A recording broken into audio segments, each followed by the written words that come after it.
के लिए एक ऐतिहासिक दिन है। झारखंड पुलिस के लिए एक स्मरणीय दिवस है। अच्छी उपलब्धि हुई है और आप लोग ज़रूर ये देख रहे होंगे कि पिछले करीब 6 माह में हम लोग बहुत सारे अरेस्टिंग, एनकाउंटर और सरेंडर करवाए हैं, जिससे झारखंड के धरती पर ये जो हम लोगों का एक परेशानी है, ये करीब करीब समाप्त के कगार पर आ गई है। फिर भी और कुछ काम है जिस पर हम लोग लगे हुए हैं और मुझे पूर्ण विश्वास है कि हम लोग उसमें सफलता पाएंगे। मैं अपने को भाग्यशाली मानती हूँ कि मेरे साथ कुछ डेडिकेटेड, सिंसियर और हार्ड वर्किंग ऑफिसर्स हैं, right from the SP level to the senior most level, जिनके non stop intelligence gathering, monitoring and planning से ये सारा चीज़ आज हो चुकी है। और सबसे बड़ी बात है, टीम एफर्ट रहा है, सूचना का आदान प्रदान में एकदम फ्री मूवमेंट रहा है और सूचना पर हम लोग तत्काल काम करने में भी सभी प्रकार की सहयोग मिला है सभी स्तर से। नमस्कार, आप देख रहे हैं न्यूज़ आपका। कल रात में मैंने दिखाया था कि भाकपा माओवादी संगठन का शीर्ष नेतृत्व मिसिर बेसरा गिरफ्तार किया गया। आज उसकी आधिकारिक पुष्टि करते हुए एक प्रेस कॉन्फ्रेंस जो है रखी गई थी। आपको बता दें कि मिसिर बेसरा के साथ मोछू उर्फ विभीषण और सौरभ उर्फ गौरव उस वक्त गिरफ्तार किया गया जब वो महिंद्रा जीतो मिनी वैन में बैठकर अपने साथियों के साथ धनबाद से गिरिडीह की तरफ जा रहे थे, ऐसा पुलिस का दावा है। पुलिस ने उस महिंद्रा मिनी वैन की जो है फोटो भी जारी की, जिसमें 1 करोड़ इनामी माओवादी रात में सफ़र कर गिरिडीह की तरफ रवाना हो रहा था, ऐसा बताया जाता है।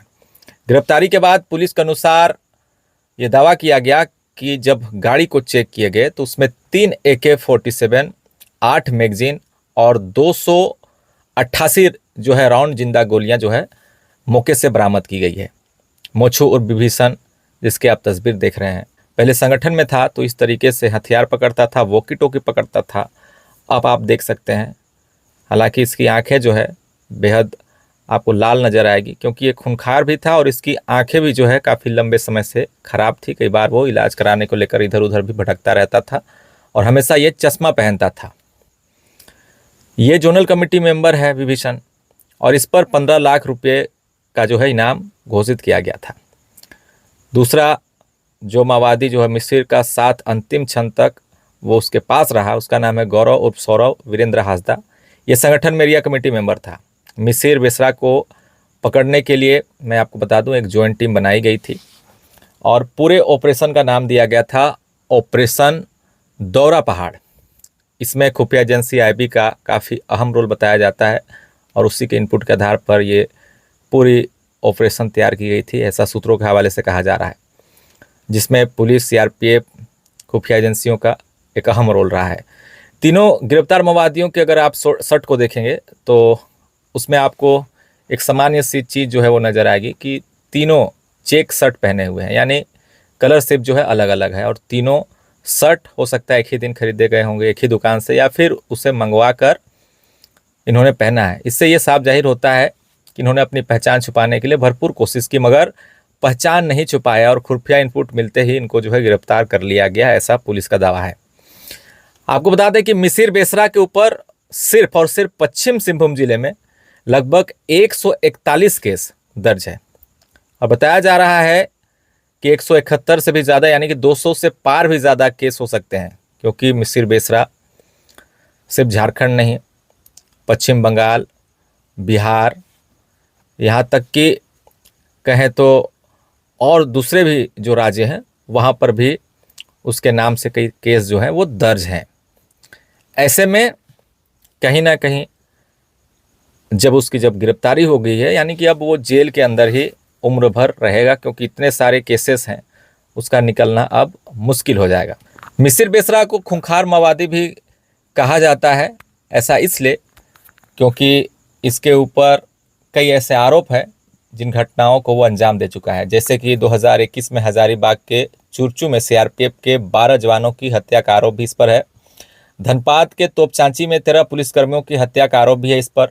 पश्चिम सिंहभूम के मनहरपुर पुलिस बल पर हमला का आरोप है, जिसमें कि बलिबा और तिलपोसी इलाके में आईडी ब्लास्ट कर सैकड़ों राउंड गोलियां चलाकर आईडी विस्फोट से जो है जवानों की हत्या कर दी गई थी। और उस हमले को भी मिसिर बेसरा के द्वारा कराया गया ऐसा कहा जाता है। बोकारो के चंद्रपुरा रेल थाना पर भी जो हमला हुआ था उसमें भी जो है मास्टरमाइंड मिसिर बेसरा को कहा जाता है। गिरिडीह होमगार्ड ससरागर से 186 राइफल लूटी गई थी, अत्याधुनिक हथियार भी लूटे गए थे, उसका मास्टरमाइंड भी मिसिर बेसरा को कहा जाता है। जहानाबाद जेल ब्रेक हुआ था, उसका भी मास्टरमाइंड यही मिसिर बेसरा था। 2018 में कुचाई मुठभेड़ हुई थी। 2022 में विधायक गुरुचरण नायक के जो बॉडीगार्ड थे उनकी हत्या कर दी गई।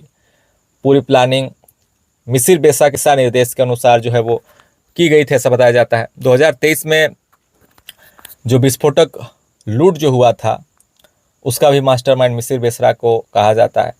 चाईबासा और गोलकरा में भी कई मुठभेड़ें हुई। 2025 में भी आईडी विस्फोट जैसी कई बड़ी घटनाएं हुई, उसमें भी मिसिर बेसरा का हाथ जो है माना जाता है। और आपने देखा होगा किस तरीके से जो है ईस्टर्न रीजनल ब्यूरो का मुख्यालय जब सरजमबुरु बना था, उस समय सरजमबुरु गांव तक जाने के लिए जवानों को काफ़ी मशक्कत करनी पड़ती थी। वहां पर मिसिर बेसरा जो है मौजूद रहा करता था। ऐसे में सैकड़ों जवानों को प्राणों की आहुति देनी पड़ी, तब जाकर जो है जवान सरजमबुरु तक पहुंचे थे।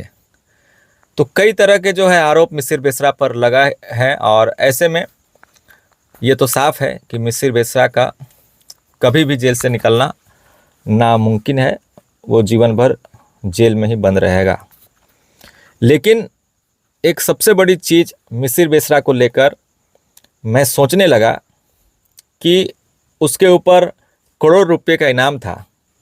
अगर वो चाहता तो आसानी से कहीं भी सरेंडर कर सकता था, कहीं भी जाकर जो है आत्मसमर्पण कर देता। उसके जो पैसे इनाम के थे वो परिवार वालों को मिल जाते थे, क्योंकि जब उसका घर आज भी आप देखेंगे जाकर तो खपरेल घर है, ज़्यादा कोई ज़मीनें भी नहीं है। मगर कहीं ना कहीं पार्टी को लेकर वो अंतिम समय तक कहें तो एक तरह से कट्टर था, और यही वजह रही कि वो आत्मसमर्पण नहीं किया। अपने साथियों को वो आत्मसमर्पण करने के लिए बोल दिया, जिसको जहां मर्जी है उसे वहां जाने के लिए वो छोड़ दिया, और मात्र 2 ही साथी उसके साथ बचे। अजय महतो भी अंतिम समय में छोड़ दिया, और मात्र 2 ही साथी बचे। उसी के साथ कोल्हान इलाके में भ्रमण रहा, फिर बाद में अपने घर की तरफ वो जा रहा था। अब घर की तरफ क्यों जा रहा था? क्या उस इलाके में छुपने का इरादा था, या आगे सरेंडर करने को लेकर कोई योजना बना रहा था?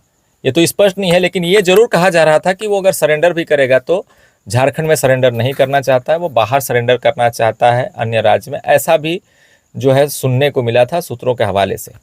हालांकि सच्चाई क्या है उस बात को लेकर हम भी ये दावा नहीं कर सकते हैं, लेकिन मिसिर बेसरा अपने पार्टी को लेकर अंतिम समय तक वो कट्टर रहा, क्योंकि छत्तीसगढ़ में जिस तरह से जितने भी शीर्ष नेतृत्व रहे उन्होंने आत्मसमर्पण किया, उन्हें जेल भी नहीं हुई और उन्हें पैसे भी मिले। लेकिन मिसिर बेसरा ने अगर 1 सेकंड के लिए भी अगर ये सोच लिया होता कि मुझे आत्मसमर्पण करना है, तो आज दिन उसे देखना वो नहीं पड़ता। लेकिन कहीं ना कहीं उसने अपने जीवन में जो इतने सारे यूँ कहे तो पाप किए हैं, तो उसकी भरपाई भी करनी थी।